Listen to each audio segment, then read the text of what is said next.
Well, thank you guys for attending ASDA. I am honored to be here, and I'm going to give you a message that hopefully you have actually heard, and you're coming to hear it for the second time. Any repeaters in the house? I like my repeaters. I've actually had the privilege of traveling to over 51 dental schools all across the country. I've spoken to over 24,000 students and residents, and have seen your journey from 2004 to 2018 completely change. And so what we want to hit today is to understand your why, to understand the shoes that you're in. Because see, the shoes that you're in today are different than the shoes you were in this case in 2004 when I first started speaking to dental students. The shoes that you're in today is the $400,000+ of dental school debt, correct? Okay. The shoes you're in is your 6.6 plus your private loans at 7+% interest, and this is your current evil. Is that correct? Yes. The shoes that you're in today is you're nervous and you're hesitant about joining private practice because of what? Because of the amount of debt, because maybe the lack of experience on the business side that you have or that you don't have. And corporate dentistry has seen and watched this and has come into this profession, and they are attacking this. There are conferences that are completely full with 1,000+ registration people attending this, and these are all private equity people from this city in Chicago or Miami, or they're private equity people coming from New York, and they're all at these big conferences with DSO in mind, and they're all thinking how they're going to take advantage of you. They see you as weak individuals. I want to repeat, they see you as weak individuals. And from my standpoint, I see you as brilliant individuals because of your DAT scores and your GPA to get into the most desired profession that we have in the United States. But you cannot stop there. You cannot stop with, I got this and now I'm just going to give it up and just work for somebody. I will make a case in the next 40 minutes that you will make twice as much money, build equity in the business, understand how important tax planning is, understand how important preparing for retirement is, understanding that you can bring partners and do a lot of creative things when you are the owner, and obviously the last piece is you're in charge. So I'm going to challenge you today. I'm going to challenge you and make you feel uncomfortable, or hopefully make you feel optimistic about your future. I've got two kiddos. They always get the love. That is the 6'7" Cole Loretto, and that's the beautiful, very much of a salesperson, Isabella Loretto. So I got a junior and a senior all the way back in Dallas, Texas. We're going to talk about the why today. It's very important. So we'll talk about the why, and I think when you understand the why, it's easier for this journey to be $400,000 in debt. I was in the lecture today, this morning, that was talking about debt and debt forgiveness. I got to give you a little heads up here.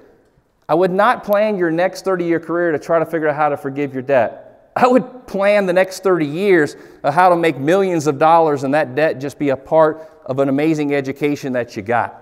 That's the plan I would have for you. Because in the end, this is your journey, not mine. You've got to figure out which one has the most, creates the most wealth for doing the exact same dentistry. And I think that it'll be clear today with that why. We will talk about the how to create this opportunity, your 30-year journey, which is from start to finish. We'll talk about some key decisions, what to get right. We'll talk about if you should start a practice from scratch and when does that make sense, yes or no. And then lastly, we'll talk about when and how to negotiate in a deal. You see, you got to know you're in a good deal. If you're in an amazing deal, do you know about the amount of negotiation you do in an amazing deal? That amount. You shut up because it's an amazing deal. Guys, you can probably relate to this. You stumble into a beautiful woman and that girl is in love with you. You don't try to negotiate, right? You're just like, yes, ma'am, this is a good deal, right? I don't know how I got into this deal. This is a good deal, okay? You know what I mean? So you got to understand the deal. So you've got a couple of different options you can associate. I got no problem associating. All I care about when you first come out of dental school is just be in a busy practice. It can be in a corporate practice, it can be in a private practice. I want busyness. But this associateship journey is going to be a short journey for you. We're talking a 1 to 2 year period max. Next thing we need to think about is, do you partner with corporate? There's a lot of corporate DSO private equity groups that are out there. Some that are even here today, and they will try to sell you on the fact that you're going to be an owner with them. Send me that deal. Just send me that opportunity. Let me show you how that cash works. Because they will tell you about your 49% ownership and this and this and that. Let me show you the cash. Let me show you the problems with that deal. I do it all day. Happy to spend some time with you at no cost or obligation, but understand that is an option. If that's the option you choose, great. I just think you need to understand the whole deal before you make that decision. I like becoming a partner in a private practice. If Brandon and I are working together and I have $1 million practice and I bring Brandon in, that means I'm doing probably $750 of dentistry. I bring him in slowly but surely. He's doing about $750 of dentistry. He's checking $250 of hygiene. I'm checking $250 of hygiene. I like that scenario where Brandon and I become 50-50 partners. Why? Because we're doing the same amount of dentistry. So I don't like when if in this example, I'm the owner and I'm trying to take advantage of Brandon. Hey, Brandon, let's get this practice, get started, and then I'm going to let you buy 50% of that practice, but Brandon's doing all the work. Make no mistake about that. Make no mistake about that scenario. This is a private equity kind of position here because he's doing all the work and he's only a 50% owner. You do all the work, you get all the portion of what you do. Does that make sense? So there's lots of different options going to be presented to you. The traditional walk-away practice is another option, and is simply doing a startup. Not a fan of doing a startup practice unless you can sell me on it. Pediatric dentistry, oral surgeon, you have no debt. Your spouse has a significant amount of money. Please sell me on your opportunity. I'll be the first to tell you, hey, I like this opportunity. So we hit the 5 reasons why. We've said that multiple times, and I'll repeat it here in a bit. But in the end, when we go and work, you're going to always have to think about the chairs you're going to do dentistry in. So in this case, for private practice dentistry, we're always going to have chair 1 and chair 2 where we generate our doctor production. And so in this example, I always like to give is when you come out of dental school, you're going to be slow. But eventually, when you work in a private practice or corporate practice, it's going to be very busy. So I need your production and your production goals to get to $60,000 a month. And I like you to start breaking it down by day. I like you to start breaking down how much that you're doing by hour to now you're doing 3,000 a day, 4,000 a day, 5,000 a day till you play that math out. You can do 60,000 of clinical dentistry a month. In that example, 60 times 12, you're going to make about 27% of what you do. That math, 60,000 times 12 is $720,000. $720,000 times 27% is what you're paid. In this example, it's $200,000. Everybody follow the math on that? So the next thing you got to add up is, okay, so in general dentistry, you're going to do this clinical dentistry, but you're also going to check hygiene. This hygiene department is typically 25% of this part of the business. So if you're doing $720 or $750 here, you're going to be doing around $250 here. If you're doing $1.2 million here, you're probably going to be doing $300,000, $400,000 over here. Does that make sense? Good. So then the question you got to ask is, if you're doing $60,000 a clinical, that's $720, you make $200. How much would you make if you owned the $1 million practice? And the answer is very clear. You will make twice as much money. You should make 42 cents on the dollar on that $1 million practice. Because see, you make more money on that $1 million practice. You may only net, if it's a 500 collection practice and it's doing 30 clinical and 10 hygiene a month, you may only net like 30 cents on the dollar, but you can make 42, 45, even as much as 50 cents on the dollar as a general dentist, but you got to produce. That's why if I have a small practice at $500,000, I may only net like $150. And I make $1 million practice, I may make $400. But now all of a sudden, Brandon joins my practice. We work together. I make the same dentistry I'm doing. Maybe I'm making $450 now, $470, and so is Brandon. Why? Because we got one set of fixed costs. Does that make sense? So for some of you that just say, hey, I only want to work 3 days a week, I want to have a work-life balance thing, keep this in mind. What a great opportunity. Find a Brandon, and both of you work 2 or 3 days a week to build that type of opportunity. Because it starts to make sense financially. If you're going to go borrow $400,000 to buy this practice, it starts to make sense when you're sharing some of those costs. Make sense? So we got some opportunities that are in front of you, but I need to motivate you. You're going to make twice as much money. Seeing it all day, every day. This is definitely like a no-brainer in my books. $200,000 a year for the math majors, your 30-year journey. That's $6 million. Okay? 6 million reasons corporate does not want you to hear this message. Understand? $6 million for doing the same dentistry. Well, but they're going to check. They're going to help me with HR, and they're going to help me with this, and they're going to help me with hiring and firing and some of the manager things I got to deal with. That is a bunch of crap. It's a bunch of crap. They do not buy that. It's a bunch of crap. You can hire all of that. I've got teams where you can hire like HR and legal for like $3,000 a year. You can hire a CFO, somebody that's a business person to work in your practice. You can overpay an office manager with a lot of experience that worked in a multi-doctor practice. You find a great team, surround yourself, and you drive this thing, and you have people that basically work around you to help you be very, very successful. Number 2 I talked about is the equity in that business. I started off with $1 million business. When I brought Brandon into the practice, we grew it, and then I sold a piece to him. He gave me a huge lump sum check, and I'm using that dollar amount towards my retirement. The value, the equity in the business is priceless. That's the number 2 reason that we talked about. Number 3, you got to understand you're going to need to get a check. Because see, right now, all of you are 25, 26, 23, 24, some age like that. And you all have kind of see what you have as far as your debt. Right now, you're not thinking 60-year-old, like, old guy, like tired. Like I'm 50. I didn't even know what a sciatic nerve was. I was just talking about this in the hall. I had no idea what a sciatic nerve was, I promise you.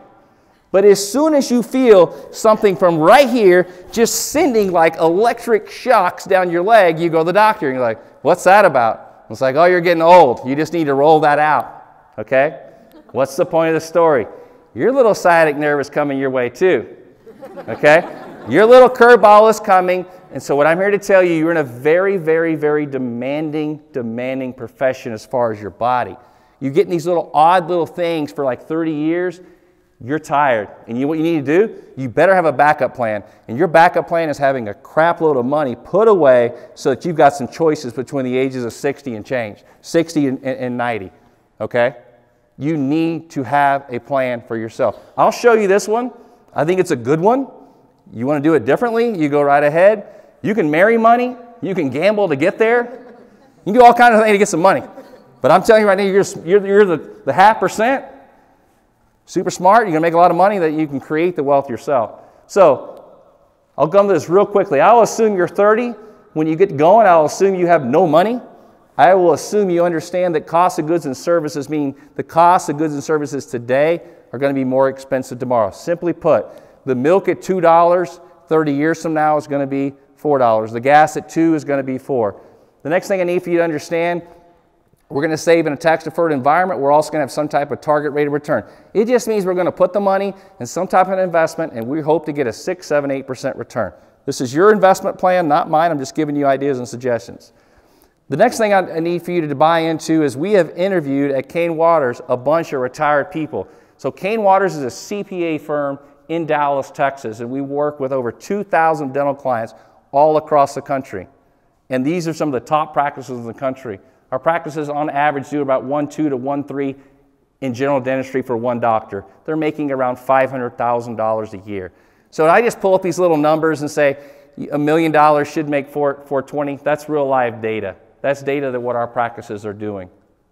So the thing about with Kane Waters, you get to see that journey. I get to see young people that maybe hire us and sometimes older people that hire us. But regardless, we see people retire out. And when they retire out, we need to look at their lifestyle. And their lifestyle that they're primarily living on in the future is about $15,000 a month. Now see, your journey as a student may start off really, really like with nothing, like today.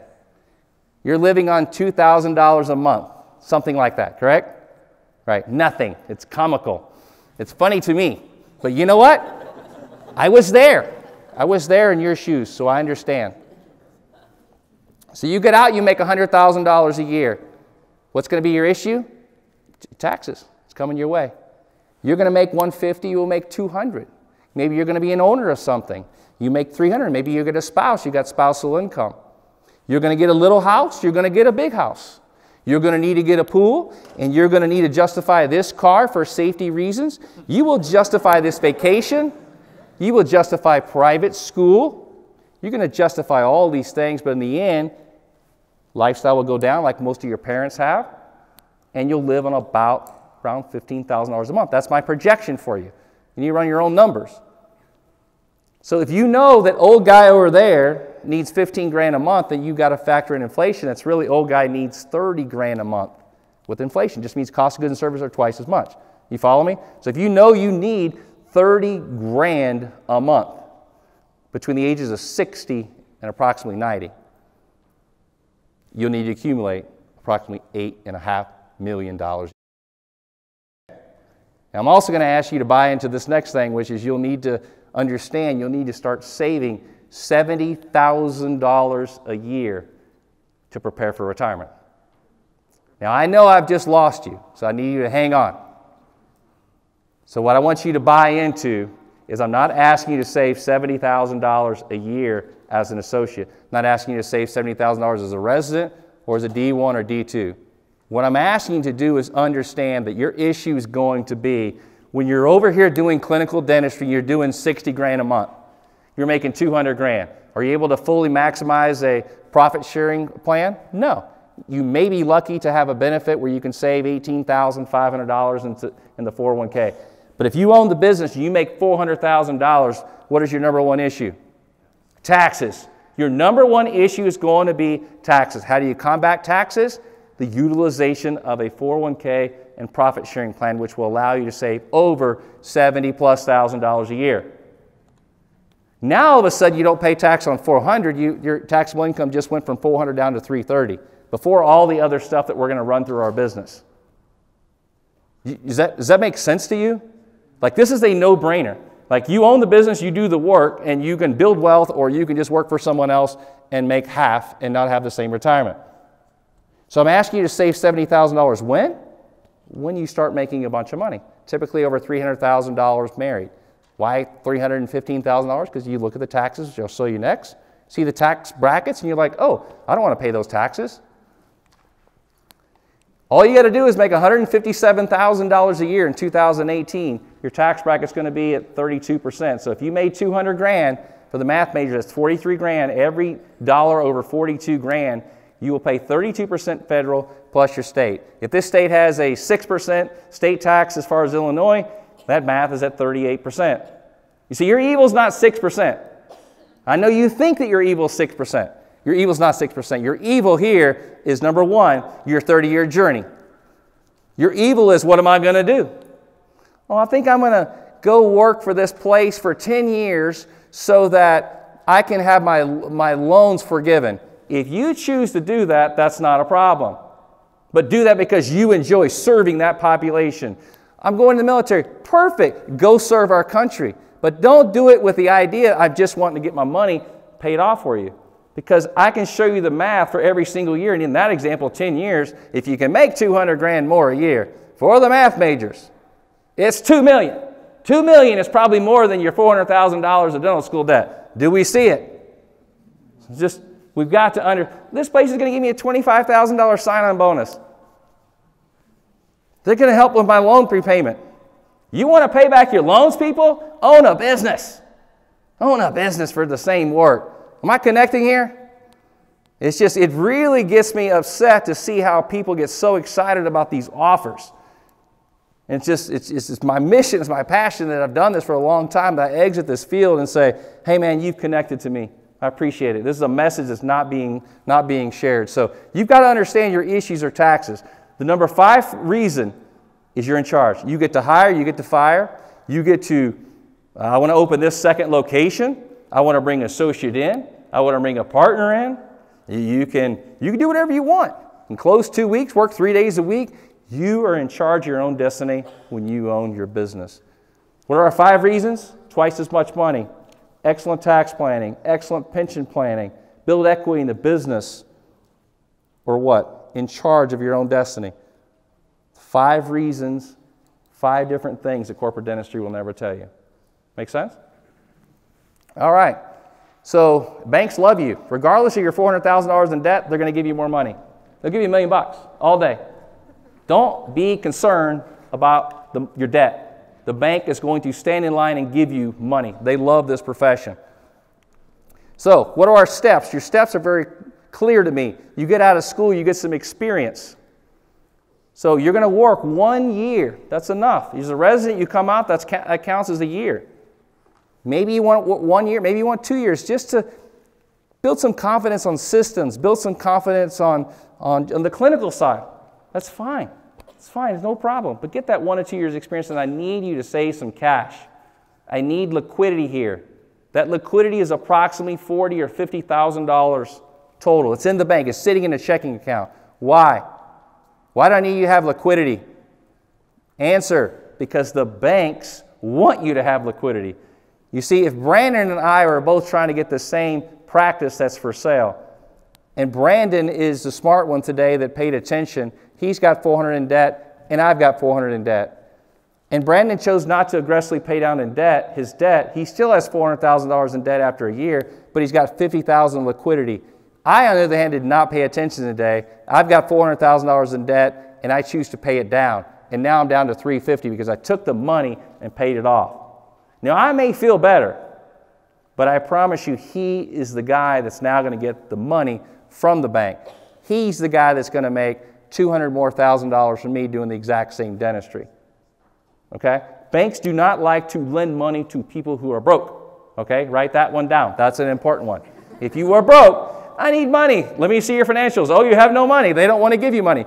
Write this one down. You got a lot of money? They want to lend you millions, and they'll be very aggressive on their interest rates. Okay? So get out of school, get some experience. Buy this practice. If it's a small practice and it does like 500, 600 collections and you only make like 200,000, this is not a bad deal. But your issue here is not taxes and saving for retirement. Your issue is what? Probably like 8 new patients a month. It's 600, 700 active patients total. We need to grow it. We probably only need to work there 3 days a week, and we need to take as much capital as we can and shove in that business so we can drive new patients up to 20, 30, 40 new patients a month so we can grow that business. Does that make sense? We got to grow that business because of our fixed costs. This is going to at least be a 4-chair practice. Ideally, we can expand to 5. If I got availability, I buy something big enough for a 6, 7-chair practice. So in this case, I can't physically do anymore. I can bring Brandon in to it, and we can grow it together. Bring consultants in. I love consultants to grow it. Understand that taxes and pension planning will be a problem for you. You combat that by growing the business, having a lot of money, and deal with what? The taxes through the utilization of a pension plan. Lastly, step 6. This is where you will pay your dental school debt. Okay? Not step 1, step 6.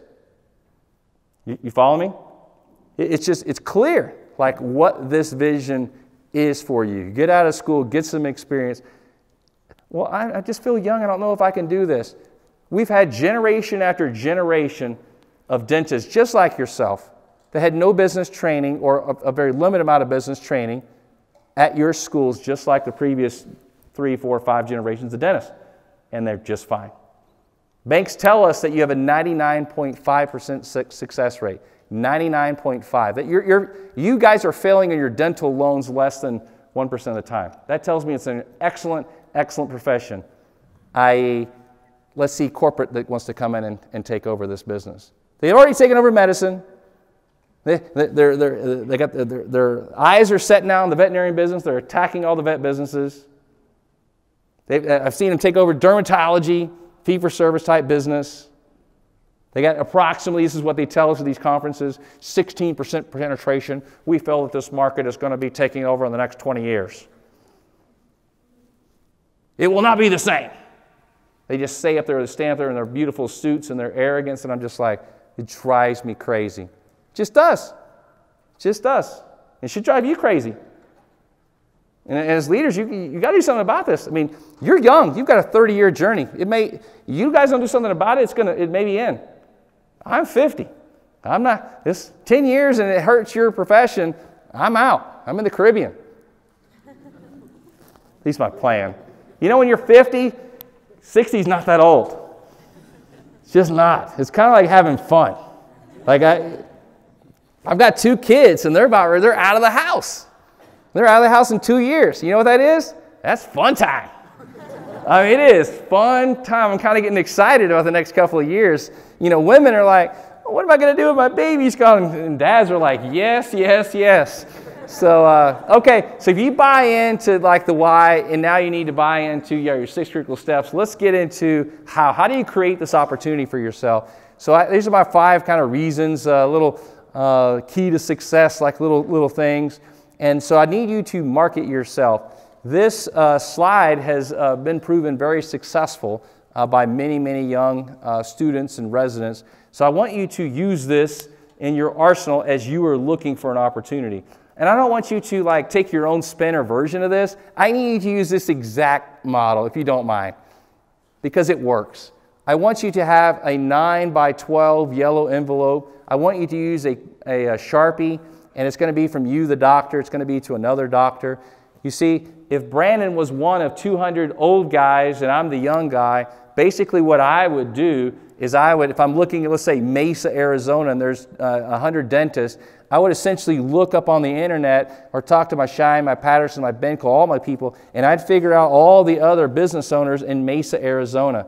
And the next thing I would do is I would send every single business owner, in this case, dental private practice owner, I would send this letter. And it would be in this format. It would have stamps up here, be personal and confidential, be highlighted exactly like this. Inside of it, it wouldn't just be a CV, but it's going to be a personal statement about, in this case, about me. It'd be about where I grew up. It'd be that I'm married and kids. It would be my passion in dentistry. It might be, you know, some of the things I did as a young child, what drove me to be a driver that I am. Okay? It needs to connect. It's going to have a picture, in this case of me, of about 1/3 of the page. If you're married, you have that picture with your spouse. If it's a dog, you have the dog in there. I want this person who opens this letter to connect with you. The next will be your CV, and you have all your other stuff on there. It's not a problem. When you mail this letter to the 100 plus, you're going to call and you're going to email. You're going to repeat, you're going to mail, call, and email. It's like a sales tactic, and this will generate opportunities for you. I'm looking on the internet, and I just don't see anything. You're not seeing anything because the rest of you are on the internet as well. And the next thing you know is these selling doctors, when they go to the broker and they say, hey, I want to sell my practice, let's list this. What's the broker saying? Oh, I got relationships with these private equity people over here. They're going to get a higher commission. It's like, well, yeah, I guess I should sell like everyone else. You've got to take the middleman out of this and go find it yourself. Have business cards with you at all times when you're going to conferences with other gray-hair people, okay? And these gray-hair people are your dentists and your colleagues, and you need to be meeting and greeting with them. Get their contacts so you're starting to build your, I'll show you my age, a Rolodex. Look it up. You probably have to look that one up. What is a Rolodex? Build your Rolodex of potential dentists, in this case my Mesa, Arizona group, of people that maybe I can go back and work for, okay? / potentially buy their practice. So this crap works. Next thing you need to do, you're going to grab financials. You're going to grab tax returns, profit and loss statements. You're going to grab investment statements. If you're a specialist like an orthodontist, you might grab information on starch. You might grab information on bone grafting if it was a periodontal practice, or sinus lifts or implants that they're utilizing at that particular practice or that particular specialty. It's important for you to grab not just the financials of the practice, but what type of dentistry that is being done. You'll need to understand something about the building, if it's a lease, if he or she's going to work back for you or not, and how that math will make sense to you. It's important for you to see that whole concept from start to finish. And we do a podcast that I'm very proud of, and I'll share with you that link at the end. But it's called NDP Transitions. So if you like the content today, you can go to that podcast, and basically my colleague and I, we do 30-minute episodes every 2 weeks, and we try to expand on a lot of these thoughts that we have here. So on starting a practice from scratch, there's some bullets. I'm going to tell you right now, I used to do a whole speech on this. No one's interested, okay? No one's interested. Why? Because you need 2,000 active patients to generate $1 million. Simple. So you're going to have to be an excellent marketer. And it's a long process. I don't have a problem with you going down doing this startup, but just like I said, reach out to a group of people and make sure that you've done your research. I don't get a kickback from breakaway seminars, but it's an excellent resource if you're a D3 or D4. And I think he allows like a few people to attend that for a few $100. If you're ever thinking about starting a business, kind of an entrepreneur type spirited person, it's a really good course. Again, if we go work in private practice, people, in this case, I'd want Brandon to ask me questions. We have a relationship between Brandon and I. He likes me, I like him. The questions after he builds a relationship when he is, Charles, I like you, but I was taught at dental school or a conference that ideally we'd like to see the practice doing around $1 million. I like to see number of new patients, so we don't want to see basically the number of chairs.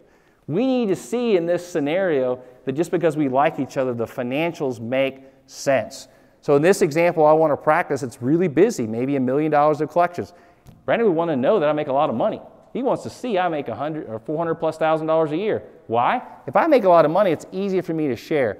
The other thing Brandon wants to know, because I have $1 million practices in dentistry, when you're doing about $1.2 million in a general practice, when you do about $1.2 million of collections, the senior doctor gets tired. They're really tired. And what happens is that business is like a stock. It just kind of becomes flat. The only way to expand the business is one way and one way only that I know about. Charge more money, right? Or bring on a Brandon. And then after Brandon, I'd bring on the assistant. After that, I'd probably bring on another hygienist so we can expand the operation. Eventually, we're doing $2 million. Who sees this? Private practices, but also corporate sees that. They see the ability how to grow these things, and it's all comes on new patients. We want to drive and drive and drive. So you want to make sure some of the things are there from a collections and overhead. I like a base salary roughly around $90,000. I think that's a fair base salary for you as a D4. I might pay you a little bit more if you're a specialist, or obviously I might pay you more if you got 1 or 2 years of experience. Bottom line, don't get caught up on the base salary. Get caught up on, is it busy enough for you? If I'm bringing Brandon into my practice, Brandon is probably exhausted that I'm using his name, so I appreciate your participation. Brandon, thank you. So if Brandon was my associate, we would have, together in our home page of the website, it'd be about the Brandon and Charles show. Okay? And it would be, we'd have the same, kind of suits on at the same time. We'd kind of mirror each other. We'd talk about my experience and his experience. It looked like we were equals. A lot of times you're going to go to these practices, in this case, a lot of times older men, and it's about them. And it's about all their accolades that they have achieved through this journey. And I got no problem with that. They have earned that. But I'm telling you, when the new patient comes in, they always want to go to sometimes the gray hair guy. I need to sell Brandon all day, every day. And how am I going to sell Brandon? I'm going to sell it on my website. I'm going to sell how my phones are answered. And I'm going to train my assistants and front desk that Brandon is the man. 75% of my new patients are going to Brandon. Why? Because I need to grow his practice. Am I going to give Brandon the $10,000, $15,000 cases? Sorry, Brandon, you're not getting those. I am. Why? Because what you want from me in a partnership is lock old guy or old gal up and to put as much dentistry on their plate and let you roam around and check dentistry and build relationships so that practice can thrive. That make sense? Got podcasts on creating partnerships as well. So beautiful updated website. Our marquee would be equal as far as font, Loretto and Brandon. We have a business plan of how this guy's coming in. He's introduced as partner in day one. So you want to see the math, but also obviously you want to kind of love and respect each other and interview each other in long periods of time before you actually create this partnership.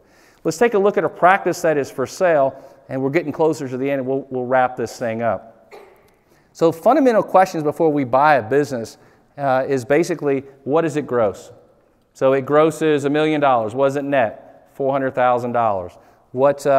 How much is the thing going to cost? Well, in general, if I look at this 4-chair practice and it does $1 million, in general, the price is going to be about 70, 75, or 80% of the overall collection. So it's going to be, this example, $750,000. What's it gross? $1 million. What's it net? $400,000. What's the debt? $750,000. So now the bank says, we like Brandon. He can do the clinical dentistry. He's got a great credit score. He's got liquidity. We like the financials it does $1 million in nets for. They like all that, and so he's going to get the loan. Now he's going to have to commit back to the bank, and he's going to have to give the bank about $8,000 a month over the next 10 years. So that means he's going to have to pay back about 100 grand. What's it net? 400 grand. What's it net after debt service? 300 grand. Can you live on that amount of money? Yes or no? If I'm going to be around, old guy Loretto's going to be around, then we need to figure out how old Loretto's going to get paid. And if I want $300,000, you know, for my work back, he's left with zero. Who likes that? Nobody. He doesn't like it. The bank doesn't like it. So see, there's always the buyer, the seller, and then the bank. That makes sense? Hopefully you have a consultant, and that's what we do. We help guide you through this process. So these are fundamental questions that you would ask yourself, and then we kind of go through this exercise. So you've now been educated. You understand your why. You understand the how. Let's look at a practice together, and I want you to see what I see. So this is the scenario. So this is your time to figure out, you know, what are we doing here?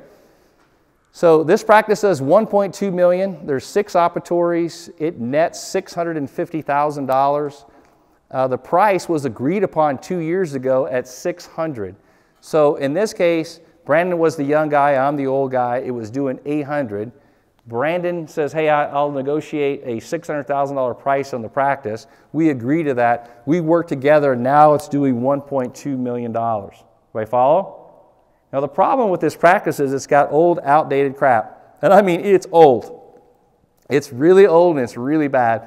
And matter of fact, we think that the renovation to redo the walls and rip out the carpet and all the equipment that we really want is a number that's really high. It's $300,000 to put all the bells and whistles in this case that Brandon really wants. Does this deal make sense to you, yes or no?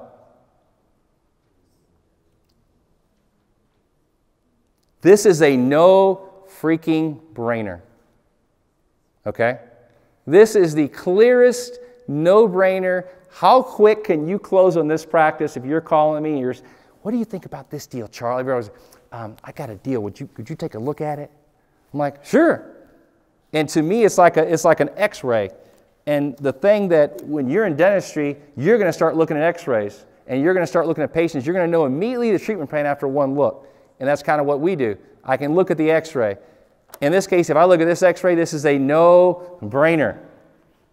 What is it gross? $1.2 million. What is it net? $650,000. Most overheads are roughly around 60, 62, 64%. This thing is netting more than 50. It makes $650,000. Even if you borrowed $900,000, had all the bells, had all the whistles, $300,000 more that you agreed to pay old man Loretto, even the debt service on $900,000 is about $120,000 a year. This guy can do the work. This guy, after all said and done, is still going to net well over $500,000. Well over $500,000 for doing roughly about, he's doing $60,000 in clinical dentistry right now. We're probably taking his speed up to maybe 70, 75 a month for him to be able to hit those numbers. And so my question to him was very simple. Can you tell me what the largest amount of production you've ever done? And he says, hey, I'm doing $70,000 or I'm doing $5,000 or $6,000 days when he or she's not there. I know for a fact that he, in this case, is going to be just fine. You start to see what I see? Do you see what I'm seeing on this? This is a no-brainer. How much is this guy making? What, $225, $250 as an associate? You do the same work, get all new bells and whistles and make $500? No-brainer. This is absolutely no-brainer in my book on a business like this, and these are out there all over the place. I can't find one. Market yourself. Market yourself to these opportunities. Understand, they look at you, in this case, a millennial group, and they're hesitant. Oh, what's this millennial group? Come on, just get that one out. So yes, I'm a millennial, but here's the thing. I work hard, and I will do what it takes, and I'm interested in making sure this transition is going to work for you. Use these key words. What are the doctors interested in? Taking care of their patients. They need a means of transitioning their patients to you. It's important. Know that and use that in your interview skills with them. Know that their team members are important to them and be able to use that in conversations. Know that you don't know everything and you want to be mentored and you want them to around to help transition those relationships to you. These are small little language skills that you've got to pick up on and just to make this thing work. Because if not, they're getting emotional about it and they may not send it to you. This may be an amazing, amazing opportunity. So I actually love this practice. A building as well. When you look at a building, in this example, I looked at the practice, it does 600, it nets 240, the price is 70% of collections. Fine, looks good. You've been out 1 year, you can do all the dentistry, he or she's not going to be there. Great. How much you net after debt service? 190. Is that good money for you? Yeah, my spouse, he or she works and they make 60, 70,000. I was only making 120 as the associate, and I really think this thing can grow because, you know, he or she's referring out endo and this and that. There's no marketing. This thing's going to take off, Charles. Let's buy the practice. Well, what about the building? Well, here's the thing, Charles. I'm already $400,000 of dental school debt. I'm $400,000 of practice debt. I'm going to buy a home because I promised my spouse that eventually we'd buy this home. So that's another $400,000 in debt. I just don't feel comfortable being another $300,000, $400,000, $500,000, $600,000 of debt on the real estate. Well, I appreciate that emotional response because that's an emotion. To me, it's a business transaction. Are we going to buy the building or not? Do you like and love the building? And is it for sale? I've got no emotion to it. You tell me you like it? Well, guess what? You're going to pay rent on $3,700, or if we finance it right now, it's $2,600. That math tells me I want to buy it. Now, if you don't have cash, because you'll need liquidity, additional amount of liquidity for real estate, typically around 15%. So a $300,000 practice, you might need as much as $45,000 or $60,000 down payment. You may not have that, but my advice to you in this scenario is to do what? Is to sign a lease that says at first right of refusal, when you've got enough liquidity, that we can buy this piece of real estate. Because I don't mind paying 1 year at $3,700 a month, but I got a problem with 120 months or 1 year of $3,700 or 10 years. It's a lot of money. You'll end up spending like $450,000 just in rent payments. Okay? So I like the real estate. If you tell me you like the real estate, I just like clauses in there. Because one of the things that we do at NDP is we help these little negotiating points as you buy the practice. What did we learn today? We learned 5 reasons. Twice as much money, build equity in the practice, excellent tax planning, excellent pension planning, in control of own destiny. What else did we learn? 6 critical steps. We're going to own a business. After we get out, 1 or 2 years and got the cash. How are we going to create that opportunity? We're marketing ourselves really heavily. If it's a smaller business, we're going to bring consultants in and we're going to grow this thing. Once we make a lot of money over this $300,000+ that we talked about as far as where these tax brackets really start to hurt you, that taxes are your evil, and so you understand that you need to own the business and have excellent tax planning and excellent pension planning. And then lastly, we'll deal with our dental school debt. We talked about the why. The why are those 5. The how is marketing yourself, creating a good team around you so that you understand what you purchased. The pitfalls is not to, I just want to put off ownership. I think I'm going to do this for 5 years and get some experience and maybe start a practice from scratch. You may be 10 years before you have that $1 million practice. Key decisions to get right, make sure you're surrounding yourself with a lot of people. When to start, no debt, or if you're a specialist like a surgeon or pediatric dentist, how to handle student debt. We've got podcasts on that. And you got to interview as much as you can. You figure out who fits you. But I don't like to just take our cash and just to figure out how to pay down our debt. I like to manage our cash so we have the best opportunities possible. We talked about when and how to negotiate in a deal, and you got to know the deal. That example, if it's $1 million practice and it's $1.2 million and you get that opportunity to finally purchase, that's a good deal. We want to close as soon as possible on that scenario. That's the podcast I was talking about. Here, NDP, that's the company that helps represent you. And so our goal is to be supportive and educational through these podcasts and build a relationship with you. One day in the future, if you want representation in this handout here, it's also on our website. There are the 90 different decisions you'll need to think about before you buy a business, and that's essentially what we do for you. Again, don't need to use us, just use somebody else. But these are 90 good things to think about before you go down this road. And then, of course, Kane Waters. If you own the business, you make money. You're already in that $1 million business. That's really where the Cane Waters. NDP is more of that support system to help you become owners. So, did you get a lot out of this today? Fantastic, guys. Okay, my name is Charles Loretto. I appreciate the opportunity to lecture here again today. And we also speak at dental schools all across the country. So come by, give us your contact information. We'll be happy to, do a webinar that we've been doing that's been successful. And also we'll provide lunch. And then we'll also, if we can, we'll travel out to your school and ASDA district meetings. Thank you, guys. Have a wonderful day.